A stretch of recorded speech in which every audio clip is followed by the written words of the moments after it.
Est-ce que quelqu'un se souvient quel est le thème, selon Hugo, de l'Épître? L'Évangile. Okay? Souvent, quand vous allez lire des commentaires, il y en a qui vont dire que c'est la justice de Dieu. Le thème, je préfère résumer l'Épître par l'Évangile.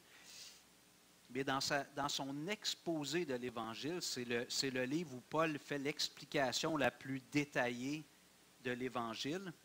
Puis, Paul y va de façon ordonnée. C'est-à-dire que quand nous, on approche quelqu'un pour lui parler du Seigneur, en général, on aime commencer par l'amour de Dieu. Tu sais, Dieu t'aime, puis il veut ton bien. Puis à un moment donné, il faut aborder, on n'a pas le choix de parler du problème du péché. Mais dans son exposé systématique, linéaire de l'Évangile, Paul commence au chapitre 1, verset 18. Vous vous souvenez avec quel thème? La colère de Dieu. Je pense que c'est un peu contre-culturel. On vit à une époque où il y a beaucoup, beaucoup de sensibilité, puis les gens se font dire qu'ils sont coupables, que Dieu n'est pas content à cause du péché. C'est un peu contre-culturel. Souvent, dans les approches thérapeutiques, quand quelqu'un va voir un thérapeute, un psychologue, il y a des psychologues qui ont peut-être une approche plus équilibrée, mais il y en a beaucoup qui ont tendance à retourner dans le passé, dans l'enfance. C'est une approche qu'on appelle freudienne. Puis tous les problèmes dans ta vie viennent de tes premières années, puis finalement, c'est de la faute de ton environnement et non de ta faute si ça ne va pas bien dans ta vie. C'est la faute de tes parents, de tes frères et sœurs, de la société, des professeurs quand tu étais jeune, des gardiens, gardiennes. Puis, ça ne veut pas dire que certains enjeux dans nos vies ne proviennent pas de notre enfance ou des choses qu'on a vécues. Mais le Seigneur nous tient responsables, chacun d'entre nous, pour le mal qu'on fait aujourd'hui.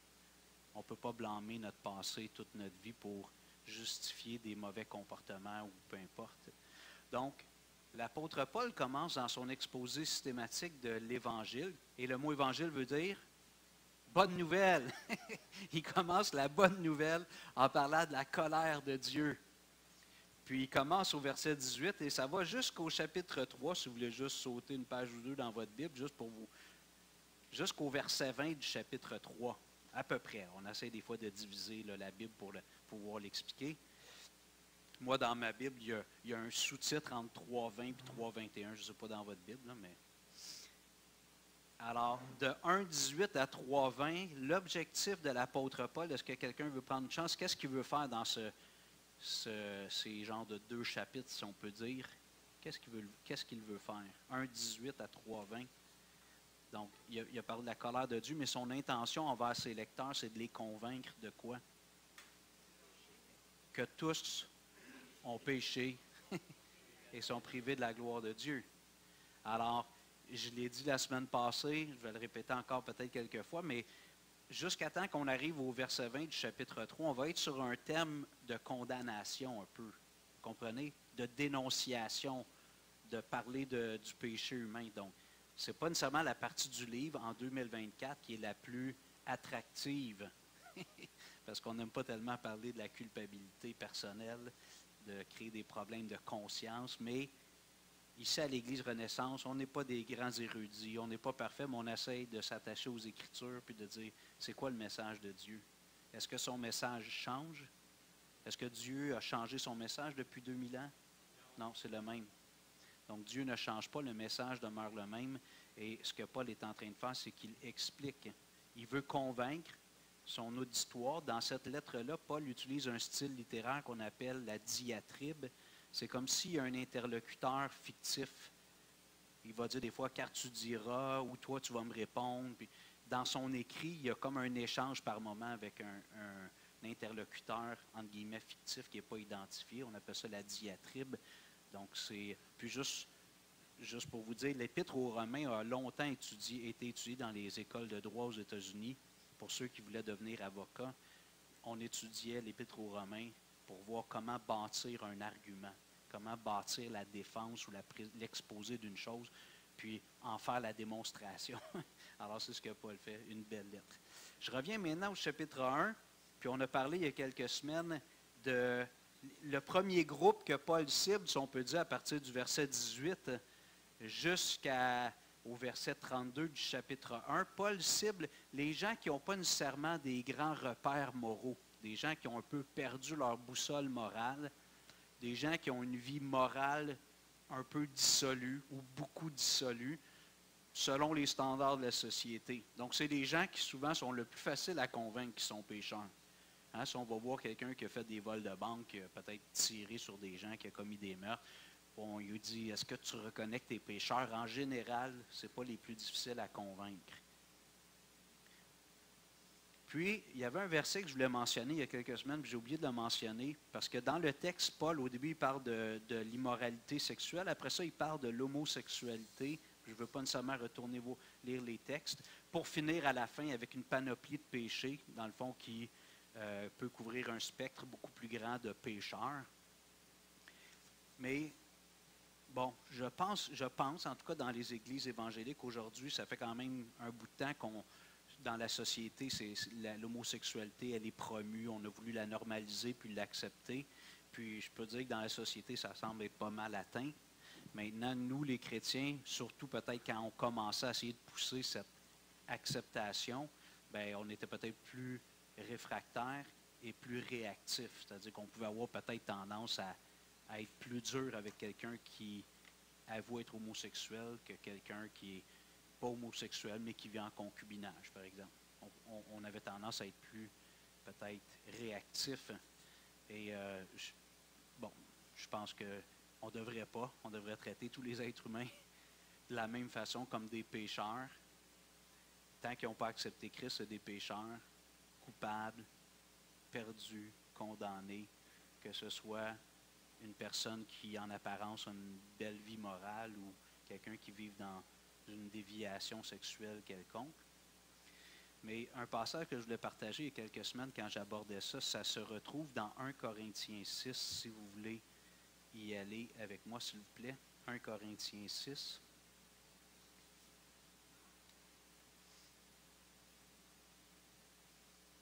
Verset 9.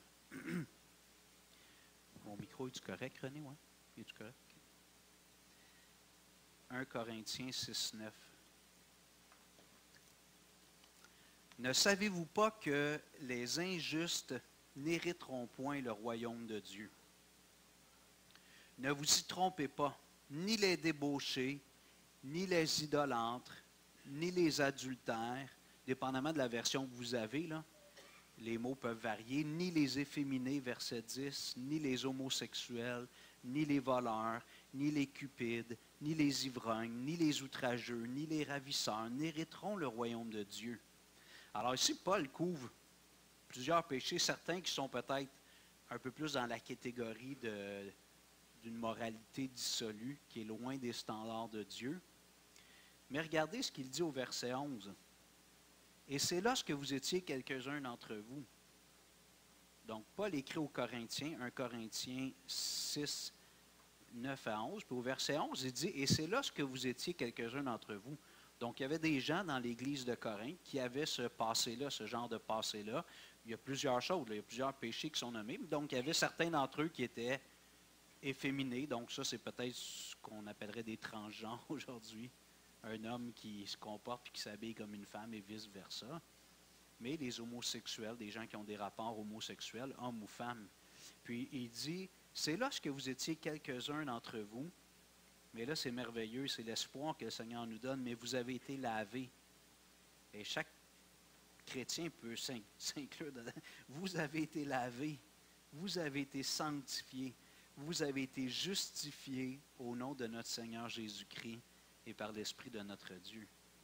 Donc, vous voyez ici dans les péchés que Paul nomme, évidemment, on pourrait faire la liste de tous les péchés, on ne finirait pas, ou à peu près pas. Ce que Paul dit, c'est que dans l'église de Corinthe, il y avait des gens qui avaient cet arrière-plan-là. Donc, mais maintenant, de quoi bénéficie-t-il? Vous avez été lavés. Vous avez été sanctifiés, déclarés saints. Et vous avez été justifiés au nom de notre Seigneur Jésus-Christ et par l'Esprit de notre Dieu. Donc, on ne doit pas prendre certains péchés et les mettre un peu dans une catégorie qui semble sans espoir. Il n'y a rien à faire avec ces gens-là. comme on est en train de voir dans la suite du chapitre 2, les gens qui ont une bonne moralité, des fois, sont plus difficiles à convaincre parce qu'ils se croient corrects. Parce que de l'extérieur, ils ont une vie plus réglée, plus balancée, plus morale. Alors, je voulais quand même qu'on ait ça en tête. On ne doit pas aborder les gens qui ont une moralité très dissolue, c'est-à-dire une vie très débridée, tout croche, comme on dirait, puis d'autres qui sont beaucoup mieux rangés. On doit aborder les gens de la même façon. Le péché, c'est le péché. Donc, évidemment, des fois, les gens disent, oui, mais je parlais, voler un jujube, un petit bonbon au dépanneur ou bien tuer quelqu'un, on est conscient que socialement, il y a des incidences beaucoup plus graves. Voler un bonbon au dépanneur ou tuer un concitoyen. Et les conséquences, normalement, si on exerce la justice, vont être plus grandes. Mais aux yeux de Dieu, le petit enfant de 4 ans qui vole un bonbon ou l'adulte qui tue un concitoyen, c'est des pécheurs. Les deux ont fait quelque chose qui déplaît à Dieu. Ça va? Si jamais vous avez des réflexions. Oui, André? Oui, des enfants de colère. Oui. Donc, André dit que la Bible nous dit que nous sommes par nature. Ça fait partie de qui on est dans notre nature humaine d'être des enfants de colère. C'est-à-dire des gens qui sont destinés au jugement éternel. Okay? Puis on va voir cette réalité-là davantage un peu plus loin dans l'Épître. Alors, on va revenir à Romains chapitre 1. Chapitre 2, je m'excuse. Alors, peut-être là, que vous allez voir, je vais être répétitif dans des choses comme ça, fait que j'ai peut-être plus l'air d'un prof qui répète. Mais le but d'étudier une épître, c'est justement de bien saisir et d'être imprégné. J'ai déjà, des fois, on voit d'autres prédicateurs, puis il y a des prédicateurs qui sont bons, leur message, c'est 3P, 3A. Vous comprenez, leur point, là, c'est facile à retenir. Puis j'ai dit, des fois, j'essaie de faire ça, mais c'est pas ma plus grande force. Mais je trouve que ce qui est un peu ma joie, ma récompense, quand on a le privilège d'être un prédicateur régulier dans une église, c'est de voir, au bout de quelques années, les gens dans leur prière, dans leur discours, de voir que l'enseignement, leur théologie a évolué. Peut-être qu'ils ne se souviennent pas des 5 meilleurs messages de Hugo avec 3 points, 3A, 3B, 3C, 3D. Mais quand j'entends les gens dans leur prière, dans leur partage, voir que leur théologie elle a évolué, moi je suis heureux. Je dis, OK, j'ai fait quand même pas pire ma job. Ils ont une pensée qui est plus conforme à celle de Dieu. On va prier, puis on va aller dans le chapitre 2. Seigneur Dieu, on veut te louer, on veut t'adorer. Merci d'être quelqu'un qui dit la vérité. Ce n'est pas toujours plaisant d'entendre la vérité, surtout quand ça nous concerne et que ce n'est pas positif. Mais j'entends souvent les gens dire « cette personne-là est directe ». Bon, ça ne veut pas dire qu'il ne faut pas apprendre à avoir plus de doigté, mais au moins on a l'heure juste avec lui ou avec elle. Puis c'est une qualité souvent qui est quand même respectée, d'avoir des gens qui disent la vérité. La Bible nous dit de le faire dans la douceur, de professer la vérité dans l'amour. Ça prend du doigté, de la sagesse pour dire des choses des fois qui sont un peu difficiles. Mais Seigneur, toi, tu es l'être parfait, donc tu vas nous dire la vérité parce que tu nous aimes. Tu ne nous dépeindras pas une image qui est romancée, qui est embellie, enjolivée, pour qu'on l'accepte plus facilement. Tu as la solution est parfaite, puis tu t'es engagé à plein dans cette solution toi-même. À travers le Fils, tu es venu mourir sur cette croix pour nous offrir la solution parfaite. Mais pour nous amener à ce moment de conversion, de repentance et de foi, tu vas nous dire la vérité. Nous sommes des pécheurs. Devant toi, coupables, condamnés, perdus pour l'éternité. Et lorsqu'une personne fait ce cheminement intérieur, elle est prête à entendre parler de Jésus parce qu'elle comprend sa perdition, le désespoir en lui-même ou en elle-même, mais elle veut avoir un sauveur, un salut, un remède, une solution. Alors Seigneur, parle à nos cœurs. On va continuer pendant un bout de temps dans chapitre 2 et 3 jusqu'au verset 20. On va être dans côté un peu obscur de la bonne nouvelle, du côté qui est lumineux, oui, parce que c'est la vérité, mais qui n'est pas toujours plaisant à entendre, alors que tu fasses ton œuvre dans le cœur de tous ceux qui écoutent. Puis pour ceux qui sont déjà rachetés, bien, que ça nous instruise comment communiquer l'Évangile à un parent, un ami, de ne pas camoufler ces vérités, mais de les aborder peut-être dans un moment opportun, mais de ne pas camoufler ou diluer l'Évangile pour le rendre, entre guillemets, acceptable. Bénis-nous, s'il te plaît, parle à nos cœurs par ton esprit. Au nom de Jésus, Amen. OK, alors, Romains chapitre 2, je vais relire les versets 1 et suivants, puis on avait juste débuté le chapitre l'autre fois, puis j'espère terminer aujourd'hui la section que je voulais couvrir. Versets 1 à 11. Ô homme, qui que tu sois, toi qui juges, tu es donc inexcusable.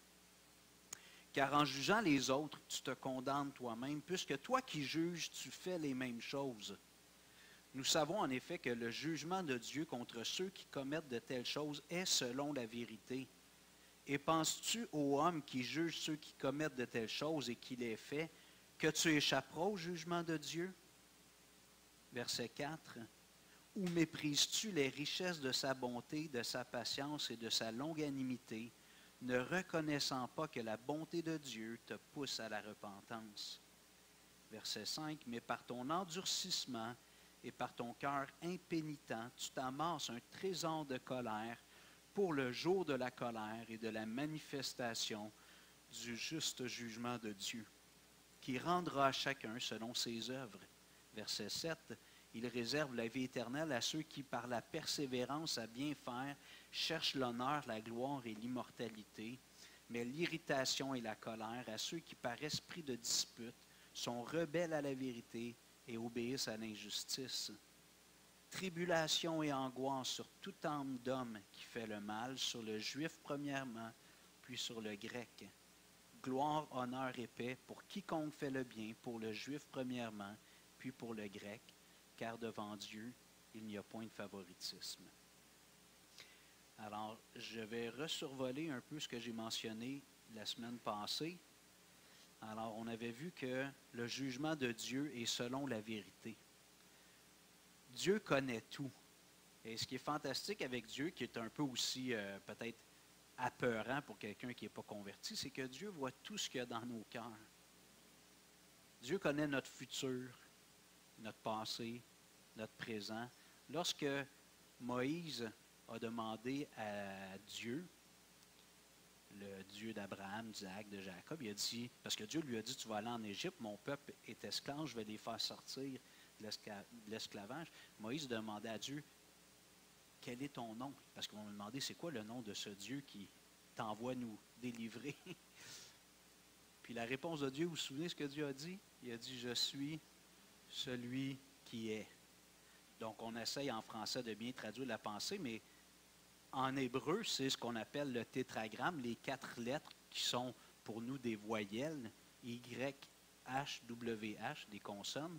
Puis dans l'hébreu ancien, il n'y avait pas de voyelles. Dans l'hébreu plus moderne, ils ont mis des petits points, des trucs pour aider les gens à savoir comment le prononcer. Mais ces 4 lettres-là, quand on met des voyelles entre, ça fait Yehovah ou Yahvé. Okay? Mais le sens du mot, c'est celui qui existe par lui-même de toute éternité. Celui qui est pour qui son être, c'est un éternel présent. Et moi, la façon dont j'ai été prof de maths dans ma première carrière, puis on travaille souvent avec des droites. Bon, ça peut être la droite du temps, quand on travaille avec des graphiques, les mois de l'année, les températures, quand on apprend aux élèves comment tracer des fonctions. Mais pour nous, on regarde notre vie un peu comme une droite du temps. On est né là, puis il y a une flèche, puis à un moment donné, il va y avoir notre mort. Mais c'est comme si Dieu prend ma ligne de vie, puis il la regarde comme ça, d'un coup d'œil. Dieu, il voit mon existence d'un seul coup d'œil. Et plus que ça, ce qu'on est en train de voir, c'est que Dieu voit dans mon cœur. David nous dit dans le psaume 139, je ne sais pas si je l'ai lu la semaine passée, dans le psaume 139, verset 1 et suivant, je vais le lire pour gagner du temps, vous pouvez m'écouter. Au chef des chantres, psaume de David, éternel. Juste en passant, André a demandé tantôt qu'est-ce que ça veut dire Adonai. Mais parce que Dieu a demandé aux Juifs de ne pas prendre son nom en vain, ils l'ont appliqué littéralement. Puis pour les Juifs qui sont encore, je veux dire, croyants et pratiquants, lorsqu'ils voient le tétragramme, donc YHWH, ils devraient prononcer Jéhovah ou Yahvé, mais ils ne veulent pas prononcer le nom de Dieu, alors ils vont dire Adonai, le Seigneur. Et si vous regardez dans nos Bibles, par exemple, le psaume 23 qui est connu, l'Éternel est mon berger, puis en anglais, c'est The Lord is my shepherd. Donc, en anglais, ils ont gardé l'esprit dans lequel les Juifs lisent le texte, c'est-à-dire qu'ils ne veulent pas dire le nom. Nous, dans notre compte, on dit ni Yahvé ni Jéhovah, mais on donne le sens de son nom qui veut dire l'Éternel, celui qui existe de toute éternité par lui-même. OK, alors David dit, Éternel, tu me sondes et tu me connais. Tu sais quand je m'assieds, quand je me lève. Tu pénètres de loin ma pensée. Tu sais quand je marche et quand je me couche. Et tu pénètres toutes mes voies. Car la parole n'est pas sur ma langue que déjà, ô Éternel, tu la connais entièrement. Puis on pourrait lire tout le chapitre, le psaume 139. Mais ici, David dit, tu pénètres de loin ma pensée. La parole n'est pas encore sur ma langue que déjà tu la connais. Ce que je vais dire dans 30 secondes ou dans 30 ans, si je suis encore vivant, Dieu le sait déjà. Moi, je n'ai aucune idée dans quel contexte je vais être dans 30 ans, jour pour jour. Qu'est-ce que je vais dire, je ne sais pas. Mais Dieu voit tout ça.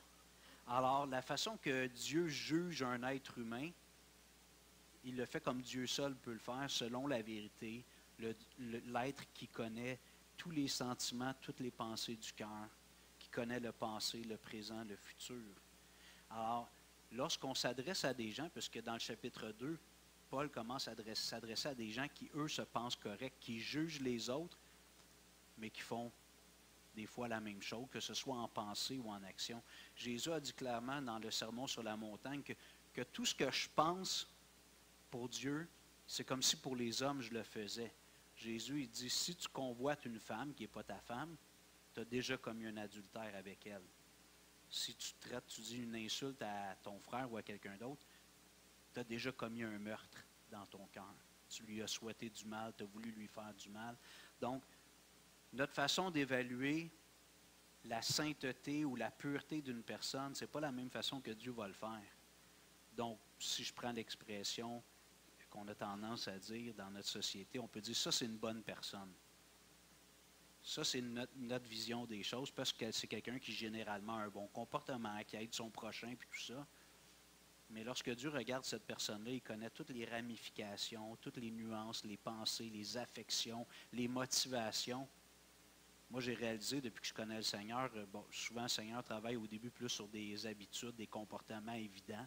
Il change des choses qui sont apparentes, mais au fil des années, le Seigneur veut travailler, oui, des fois des comportements, mais des attitudes. Puis des fois, même dans l'Église ou au travail, on peut avoir l'air très dévoué, puis quelqu'un qui est toujours avenant. Mais à un moment donné, on se rend compte que finalement, quand on fait ça, on veut un petit peu de la reconnaissance. On veut être admiré. On rend service parce qu'on veut que les gens disent « Hey, t'es fin, toi. T'es une bonne personne. » Ça, ce n'est pas les bonnes motivations. Vous comprenez? On ne le fait pas de façon désintéressée. En apparence, on a l'air désintéressé, puis on le fait pour aider. Les gens voient ça, mais dans notre cœur, c'est des petites nuances, des petites subtilités. Mais quand on marche avec Dieu, lentement, Dieu va aller former dans notre cœur les pensées, les affections de Jésus. Donc, il va aller dans ces petits détails-là. Au début, c'est peut-être des habitudes qui sont très apparentes, mais tout au long de notre vie, Dieu, à un moment donné, peut-être après 30 ans de vie chrétienne, à un moment donné, tu réalises, tu lis ta Bible ou tu as un conflit avec ton époux, ton épouse, un collègue, un frère dans l'Église, puis tu dis « Aïe, aïe, j'aurais jamais pensé que j'avais ce genre de sentiment-là. » Tu sais, peut-être que tu n'es pas quelqu'un de réactif, de colérique, mais là, à un moment donné, tu subis une injustice majeure, puis dans ton cœur, tu voudrais donc que le coupable meure. Tu voudrais que Dieu l'élimine, qu'il l'enlève complètement de ta vie, complètement de la surface de la terre. Tu dis, j'aurais jamais pensé que j'avais un cœur de meurtrier.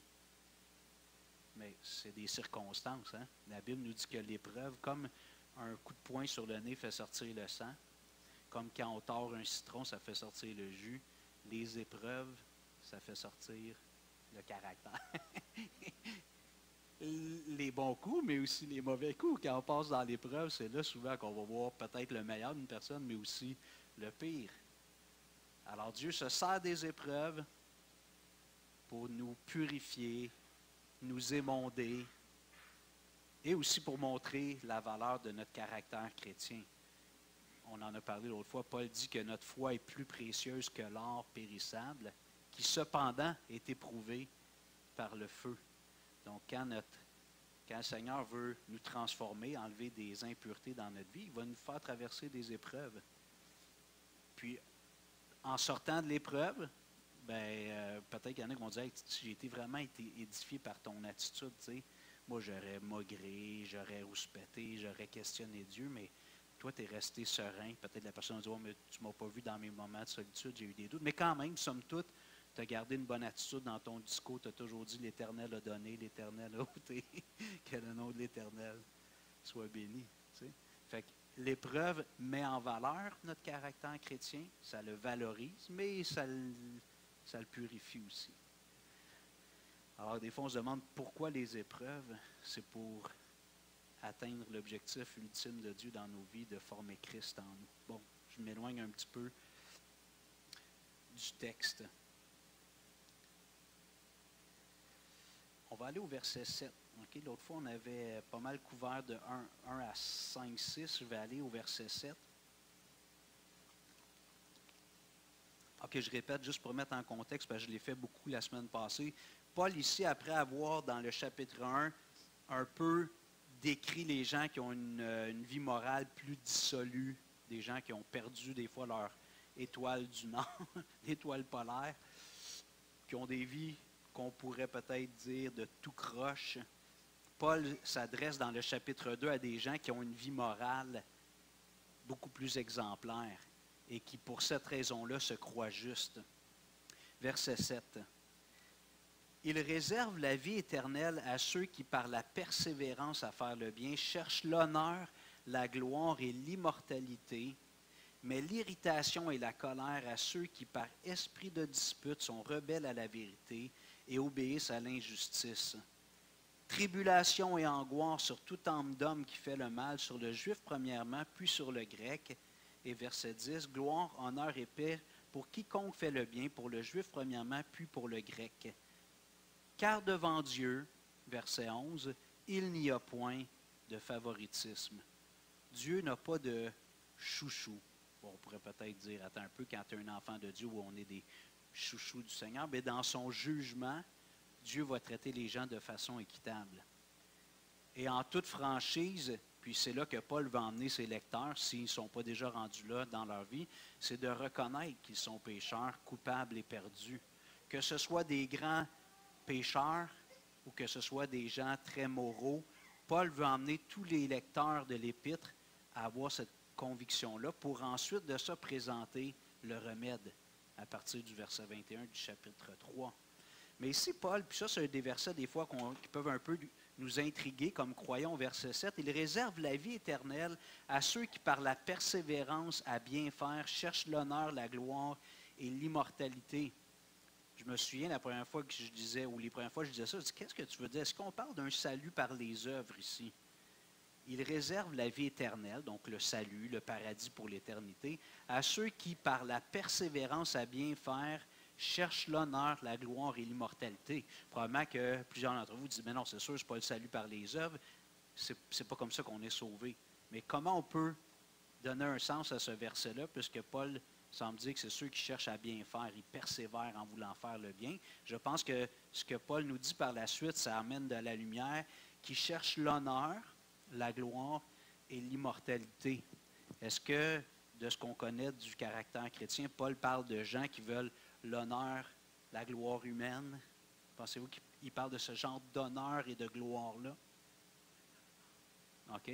Mais il parle de gens qui veulent avoir l'approbation de Dieu, qui veulent que Dieu les honore, que Dieu, puisque ça dit que Dieu va leur donner la vie éternelle. On voit dans la Bible, Dieu résiste aux orgueilleux, mais il fait grâce aux humbles.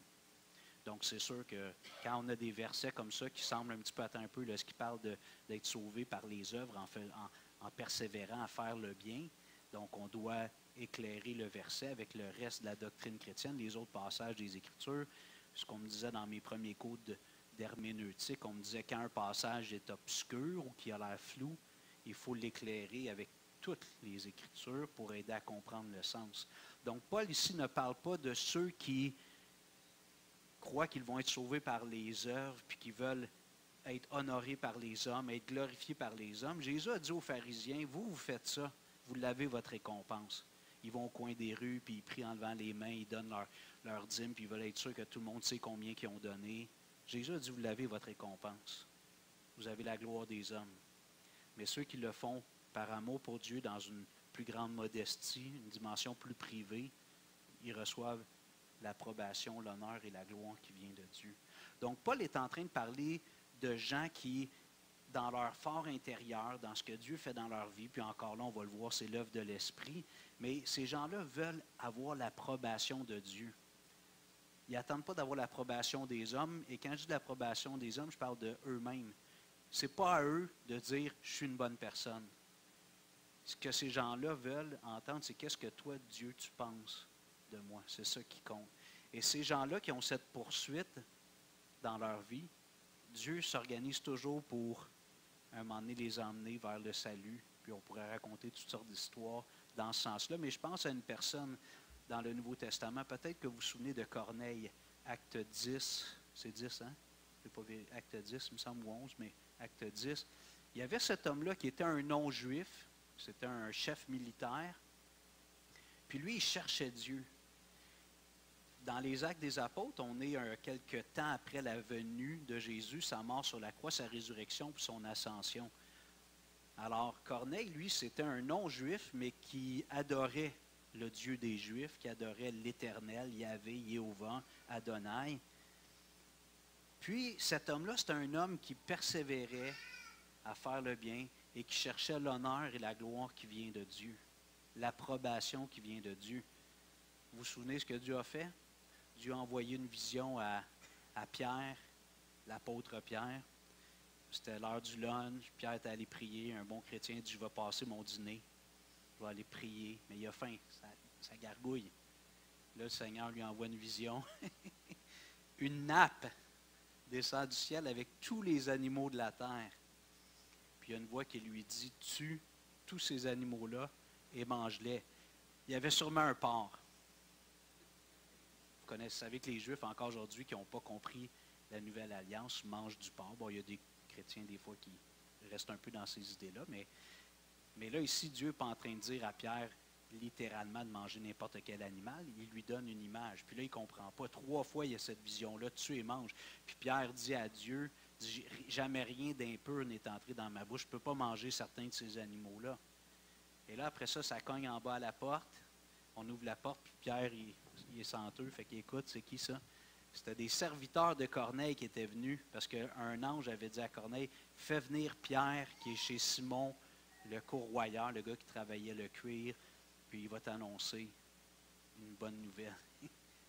Puis là, Pierre, au début, il se dit, attends un peu, là, c'est des non-juifs, puis il veut que j'aille chez lui, mais il dit, OK, je viens de comprendre pourquoi j'ai eu cette vision. Dieu offre le salut non seulement aux Juifs, mais aussi aux impurs, c'est-à-dire les non-juifs. Parce que pour les Juifs, il y avait 2 catégories dans l'humanité. Il y avait les Juifs et les non-Juifs. Puis pour un Juif, tu n'allais pas dans la maison d'un non-Juif pour manger, c'était impur. Tu pouvais peut-être l'aider s'il était en détresse, mais... Alors là, Pierre a fait le lien, il a dit, OK, dans le fond, Dieu veut que j'aille annoncer l'Évangile aussi aux non-Juifs. Ce que Dieu déclare pur, déclare-le pas impur. Donc, par cette vision des animaux dont certains étaient impurs, bien là, Pierre comprenait qu'il pouvait rentrer chez Corneille. Et là, Pierre lui annonce l'Évangile. Corneille avait réuni sa famille, des employés, serviteurs, servantes, des domestiques. Plein de gens se sont convertis. Okay? Alors, ça, c'est un exemple d'un homme qui cherchait l'honneur, la gloire qui vient de Dieu.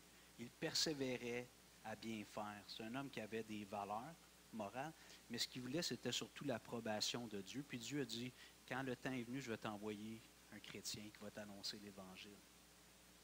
Donc, des fois, les gens disent, ouais, mais qu'est-ce qu'on fait avec la personne dans tel pays qui vit un peu reculé dans la brousse, en campagne? Puis, moi, j'ai aucune inquiétude. Dieu va envoyer un missionnaire un jour. Dieu n'est pas limité. Okay? Dieu va toucher les cœurs. C'est un autre sujet, mais on va en parler plus loin dans l'Épître.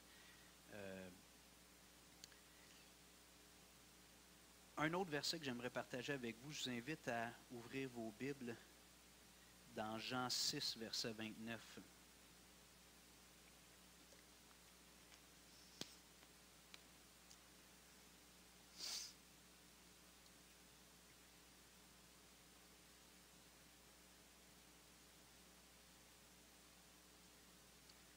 Jean chapitre 6, verset 29, on va peut-être commencer. Bon, verset 28.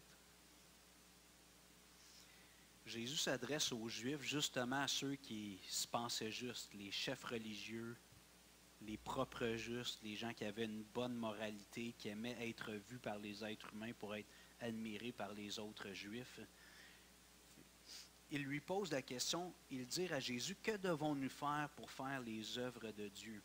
Le mot œuvre, c'est vraiment des actions, comme nous, on va plus dire on l'utilise plus dans le vieux, peut-être langage, mais des bonnes œuvres, mais c'est les actions, c'est les gestes que je pose. Alors là, les Juifs demandent à Jésus, que devons-nous faire pour faire les œuvres de Dieu? Regardez la réponse de Jésus, elle est intéressante. Jésus leur répondit, l'œuvre de Dieu, on va dire l'œuvre avec un O majuscule, l'œuvre de Dieu, c'est que vous croyez en celui qui l'a envoyé. Si tu veux faire une bonne œuvre, je vais jouer sur les mots, qui peut te permettre de gagner ton ciel, selon Jésus, c'est de croire en Jésus. Donc, ce n'est pas une action, c'est un mouvement du cœur, une motion du cœur. Je place ma foi dans Jésus qui est mort sur la croix pour moi. Donc, l'œuvre au singulier, eux lui demandent que devons-nous faire pour faire les œuvres de Dieu. Jésus dit l'œuvre de Dieu, celle qui change tout, c'est que vous croyez en celui qui l'a envoyé. C'est ce qu'on appelle la conversion, de placer sa foi en Jésus. Donc, vous voyez, Jésus joue sur les mots, mais quand même, il nous éclaire. Donc, la personne qui cherche à faire le bien, qui veut avoir l'honneur et la gloire qui vient de Dieu, l'approbation de Dieu, à un moment donné, Dieu va guider son cœur, il va mettre soit une Bible ou quelque chose. La personne va entendre l'Évangile comme Corneille, puis la personne va venir à Christ. Hier, j'écoutais le témoignage de Patrice Nagan. Il y a un ministère qui s'appelle Croix-tu, puis chaque samedi matin, il y a un témoignage sur Zoom. L'as-tu fait, Doris? Donc, tu vas le faire? Non, pas. Eddie l'a déjà fait, hein? Okay. Je ne sais pas s'il y en a d'autres de l'Église. Okay. Mais Patrice, c'est un frère bien-aimé, il a 60 cucs maintenant aujourd'hui, mais c'est un gars qui a grandi à Laval, mais il avait une quête spirituelle dans sa vie, puis il est allé au Guatemala. Il est allé... puis là, il s'en allait en Inde, fin des années 70, c'était encore la période hippie, là. Puis si tu voulais avoir des compréhensions, atteindre le nirvana ou atteindre la plénitude, tu allais voir un gourou en Inde. C'était la place par excellence. Il ne s'est jamais rendu en Inde, mais il a rencontré un Maurice, un chauffeur d'autobus à Laval, qui a donné un dépliant. Il l'a vu 2 fois, je pense, dans la même journée. Après ça, sa copine de l'époque est devenue chrétienne. Il s'est retrouvé à Vancouver, malade parce qu'il allait dans des piqueries. Ils l'ont rapatrié à Montréal. Il était à l'hôpital. Puis là, son ancienne copine qui s'appelle Cindy, je pense qu'elle est son épouse maintenant, qui était avec lui au Maroc pour aller en Inde, mais finalement, ils ne sont jamais allés en Inde. Elle est venue le voir, puis elle lui a parlé de Jésus, que Jésus est entré dans sa vie. En tout cas, c'est une belle histoire. Tu sais, c'est des témoignages avec beaucoup d'aventures, donc c'est captivant. Mais quand même, ce petit gars-là de Laval, qui cherchait Dieu, qui a essayé de le trouver en Amérique latine, qui a essayé d'aller en Inde pour le trouver, qui est allé dans le sud des États-Unis, même Mexique, finalement, il se retrouve au BC à Vancouver, il se fait prendre dans des consommations de drogue fortes, attaque au couteau, infection, rapatrié au Québec pour être traité, puis c'est sa blonde de 2-3 ans avant qui lui dit « Viens donc à une conférence ». Mais il avait commencé la Bible depuis quelques années, c'était par épisode. Il lisait la Bible un bout de temps. Une belle histoire, ça va être disponible en ligne, vous pourrez aller voir ça sur le site Croix-tu dans quelques semaines. Mais ça, c'est une personne, et chacun d'entre nous, si on se mettait un dimanche matin à raconter notre histoire en 45 minutes, 1 heure, on aurait un peu, peut-être moins rocambolesque avec voyager partout dans le monde, des aventures impressionnantes. Mais Dieu avait un rendez-vous avec chacun d'entre nous qui sommes chrétiens aujourd'hui. Et puis peut-être qu'on était un grand pécheur, comme a dit Robichaud. Ou peut-être qu'on était une bonne personne, comme Nathalie Comeau. Puis le Seigneur a trouvé une façon de nous rencontrer. Souvent par l'intermédiaire d'un ami, d'un parent, on est des êtres sociaux. Donc souvent, le Seigneur va servir de nos relations. On a confiance. J'ai confiance d'André. Fait que si André me dit quelque chose qui me dérange un peu, il va dire quand même, c'est mon ami, je sais qu'il m'aime, c'est pas un illuminé. Puis, fait que là, le pont de confiance est là. Souvent, Dieu va servir d'un parent, d'un proche, d'un ami, des fois d'un étranger pour nous toucher. Je reviens sur nos versets 7 et suivants, puis je vais bientôt conclure. Alors, il réserve la vie éternelle à ceux qui, par la persévérance à bien faire, cherchent l'honneur, la gloire et l'immortalité, mais l'irritation et la colère à ceux qui, par esprit de dispute, sont rebelles à la vérité et obéissent à l'injustice. Et là, je vais insister sur l'expression « rebelle à la vérité ». La vérité qu'on aborde depuis quelques semaines, c'est qu'on est tous des pécheurs. Tous les êtres humains, on a ce cancer spirituel en nous qu'on appelle le péché. Et la Bible nous dit, puis on va continuer à se convaincre en lisant Romains 2, Romains 3, que parce qu'on est pécheur, on est coupable devant Dieu, on est condamné à la colère éternelle, au jugement éternel. C'est ce qui attend tous les êtres humains a priori. Ça, c'est la vérité. Puis je dis, non, moi, là, j'accepte pas ça. Je suis une bonne personne. Si moi, je vais en enfer, il y en a un méchant paquet qui vont y aller. Donc, quand tu raisonnes comme ça, selon le texte qu'on vient de dire, tu es rebelle à la vérité. Donc, tu ne veux pas te soumettre ta pensée à la pensée de Dieu. Dieu qui voit ton cœur, tes pensées, même à l'avance. David dit à un moment donné, pardonne-moi mes péchés, même ceux que je ne connais pas. Combien de fois on a fait des choses, on ne s'est même pas rendu compte. Tu sais, comme quand tu brûles un stop, tu t'en rends même pas compte. Combien de fois j'ai brûlé des stops spirituellement, puis si personne ne me le dit, il n'y a pas une police ou quelqu'un à côté de moi qui dit « Hey, tu as brûlé le stop ». J'ai aucun souvenir. Pourtant, j'ai brûlé le stop. Dans nos vies, devant Dieu, on a brûlé le stop des millions de fois. On n'était pas conscient. Alors, Dieu connaît tout ça. Et si tu refuses d'accepter le verdict de Dieu sur toi, ton cœur, pécheur, bien, tu es rebelle à la vérité. Tandis que la personne qui accepte ça, bien là, Dieu dit, OK, tu t'humilies, tu acceptes, peut-être que ça t'a choqué au début, là, d'entendre que toi aussi, tu es un pécheur. Bien, là, tu es prêt à ce que je te prenne la main, puis que lentement, je t'amène à Jésus. Parce que tu acceptes le fait que tu as un sérieux problème, tu as besoin d'une solution miracle, d'un remède miracle. Et ça, c'est Jésus, le remède, la solution. Verset 9. Tribulation et angoisse sur toute âme d'homme qui fait le mal, sur le juif premièrement, puis sur le grec. J'insiste, puis peut-être vous dites, Hugo, tu es étonnant un peu avec ça, mais il se passe des choses au Moyen-Orient, puis je sais que les médias donnent une couleur puis une teinte à tout ça, mais Dieu aime le peuple juif. Okay? Fait que les médias qui disent ce qu'ils veulent, est-ce que ça veut dire que tout ce qu'ils font actuellement, Dieu approuve ça? Ben non.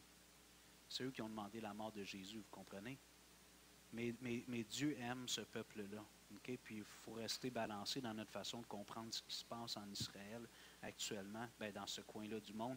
Alors, Paul il revient toujours du juif premièrement, puis du grec. Et il réserve, verset 10, la gloire, l'honneur et la paix pour quiconque fait le bien, pour le juif premièrement, puis pour le grec. Car devant Dieu, il n'y a pas un favoritisme. Au jour du jugement, en principe, il y en a plusieurs ici, je le crois fermement, qui ne passeront pas en jugement. Parce que Jésus s'est déjà chargé de ton dossier criminel. Mais si on veut comme un peu décrire la suite de l'histoire de l'humanité, il y a un jour où Dieu va s'asseoir sur son grand trône blanc, c'est ce que l'Apocalypse nous dit, puis il va ressusciter tous les morts et tous les êtres humains vont venir devant lui. Puis pour prendre les mots de la Bible, il va mettre d'un côté les boucs, puis de l'autre côté les brebis. Donc c'est Dieu qui va discriminer, dans le bon sens du terme, parce qu'il a le droit de le faire, qui doit aller à droite, qui doit aller à gauche. Alors, nous, on est là, puis on s'en va vers ce moment-là, tous les êtres humains. Puis ce qu'on voit ici, c'est qu'on a tous ce problème du péché. Puis on va continuer à le voir dans le reste du chapitre 2. Mais je vous invite à aller dans Jean 6 pour terminer. On était là tout à l'heure. Jean 5, je m'excuse. Jean 5, je vais terminer avec, j'espère, une parole d'espoir. Jean 5.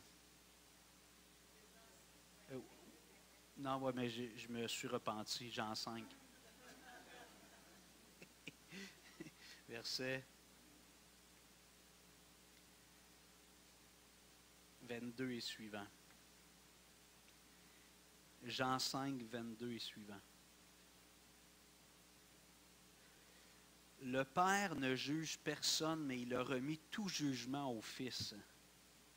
Là, c'est Jésus qui parle. Il parle de Dieu le Père, puis le Fils, il sait que c'est lui-même. Verset 23, afin que tous honorent le Fils comme ils honorent le Père. Celui qui n'honore pas le Fils n'honore pas le Père qui l'a envoyé.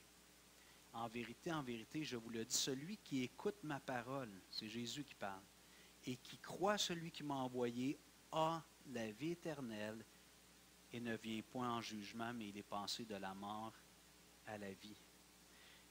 La solution, elle est là, elle est pour maintenant. Bon, peut-être que tu as besoin de faire un processus de réflexion, d'assimilation, de compréhension, mais aujourd'hui, Jésus dit, si on est tous destinés au jugement, mais si tu veux éviter d'être condamné au jour du jugement, Jésus t'offre une solution aujourd'hui. Il dit au verset 24, en vérité, quand Jésus dit ça, ça veut dire, c'est très important ce que je veux dire. Écoute bien mon petit gars, ma petite fille, écoute, en vérité, je vous le dis, celui qui écoute ma parole et qui croit celui qui m'a envoyé, pas aura, a maintenant, aujourd'hui, la vie éternelle, et il ne vient point en jugement. Il ne passera pas devant le grand trône blanc pour être jugé, mais il est passé de la mort à la vie. Je vous invite à vous lever, on va prier ensemble, s'il vous plaît.